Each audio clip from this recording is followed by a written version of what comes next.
मनोजवं मारुततुल्यवेगं जितेन्द्रियं बुद्धिमतावरिष्ठं वातात्मजं वानरयूथमुख्यं श्रीरामदूतं शरणं प्रपद्ये श्रीरामदूतं शरणं प्रपद्ये।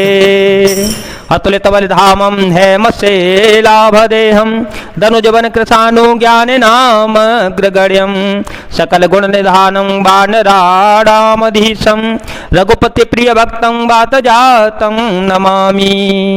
अतुल बल के धाम, सोने के पर्वत सुमेरु के समान कांति युक्त शरीर वाले दैत्य रूपी वन को ध्वंस करने के लिए अग्नि रूप ज्ञानियों में अग्रगण्य संपूर्ण गुणों के निधान वानरों के स्वामी श्री रघुनाथ जी के प्रिय भक्त पवन पुत्र श्री हनुमान जी को मैं प्रणाम करता हूँ। जामवंत के वचन सुहाए सुन हनुमंत हृदय यते भाए तब लगे मोहे परिखे हो तुम भाई सह दुख कंद मूल फल खाई जब लगी आओ सीत ही देखी होए हे काजो मोहे हर सवे से यह कहे नाहे सवही कहो माथा चले ओ हर सिंह धारी रघुनाथा राम सिया राम सिया राम सिया राम सिया राम जय जय राम। जामवान के सुंदर वचन सुनकर हनुमान जी के हृदय को बहुत ही भाए। वे बोले, हे भाई तुम लोग दुख सहकर कंदमूल फल खाकर तब तक मेरी राह देखना जब तक कि मैं सीता जी को देख करके लौट के ना आ जाऊं। काम अवश्य होगा क्योंकि मुझे बहुत ही हर्ष हो रहा है। यह कहकर सबको मस्तक नवाकर तथा हृदय में श्री रघुनाथ जी को धारण करके हनुमान जी हर्षित होकर चल पड़े। सिंधु तीर एक भूधर सुंदर कौतुक कूद चढ़े उताओ पर बार बार रघुवीर संभारी तरके ओ पवन तनय बल भारी जय गिरि चरण दे हनुमंता चले ओ सुगा पाताल तुरंता जिमिया मोघ रघुपति करवाना ही भांति चले ओ हनुमाना झलने धे रघुपति दूत विचारी ते में ना कहो ही श्रम हारी मंगल भवन मंगल हारी ध्रुव हो तो दशरथ अजीर विहारी राम सिया राम सिया राम सिया राम सिया राम जय जय राम।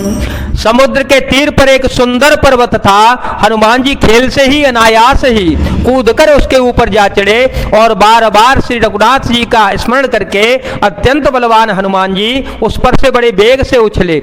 जिस पर्वत से हनुमान जी पैर रखकर चले, जिस पर से वे उछले वह तुरंत ही पातालोक में धस गया। जैसे श्री रघुनाथ जी का अमोघ बाण चलता है उसी तरह श्री हनुमान जी चल पड़े। समुद्र ने उन्हें श्री रघुनाथ जी का दूत समझकर मैनाक पर्वत से कहा कि हे मैनाक तू इनकी थकावट दूर करने वाला हो अर्थात अपने ऊपर इन्हें विश्राम दे दे। हनुमान ते ही परेसा कर पुण्य कीन प्रणाम राम काजो कीने बिनु मोहि कहाँ विश्राम। मंगल भवन मंगल हारी द्रव हो तो दशरथ अजर विहारी। राम सिया राम सिया राम सिया राम सिया राम जय जय राम। हनुमान जी ने उसे हाथ से छू दिया, फिर प्रणाम करके कहा कि भाई श्री रघुनाथ जी का काम किए बिना मुझे विश्राम कहाँ। जात पवन सुत देव देखा, जात पवन सुत देव देखा, जाने कहूँ बल बो देवे से सा। सुरसा नाम हिन के माता, पटे आए कही ते बाता। आजो सुर मोहि दीन आहारा, सुनत वचन कह पवन कुमारा। राम काजो करे फिर में आओ, सीता कहे सोधे प्रभु ही सुनावो। राम सिया राम सिया राम सिया राम सिया राम जय जय राम। देवताओं ने पवन पुत्र श्री हनुमान जी को जाते हुए देखा। उनकी विशेष बल बुद्धि को जानने के लिए परीक्षार्थ उन्होंने सुरसा नामक सर्पों की माता को भेजा। उसने आकर श्री हनुमान जी से यह बात कही, आज देवताओं ने मुझे भोजन दिया है। यह वचन सुनकर पवन पुत्र श्री हनुमान जी ने कहा, श्री राम जी का कार्य करके मैं लौट आऊं और सीता जी की खबर प्रभु को सुना दूं। तब तब बदन पेठी हूँ आई, तब तब बदन पेठी हूँ आई। सत्य कहूँ मोहि जान दे माई, कवने हो जतन दे नहीं जाना। कवने हो जतन दे नहीं जाना, ग्रसते न मोहि कहे ओ हनुमाना। जो जन भरे ते ही बदनु पसारा, कपतनु की न दो गुण विस्तारा। सुर है जो जन मुख ते ही ठयो, तुरत पवन सुत बत्तीस भयो।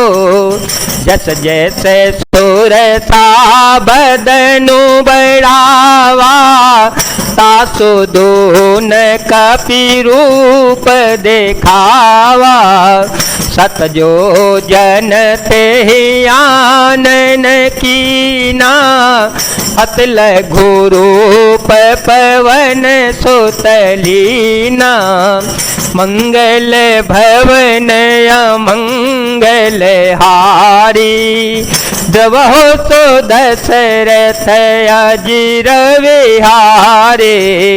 राम सिया राम सिया राम सिया राम सिया राम जय जय राम। श्री हनुमान जी ने कहा, तब मैं आकर तुम्हारे मुंह में घुस जाऊंगा, तुम मुझे खा लेना।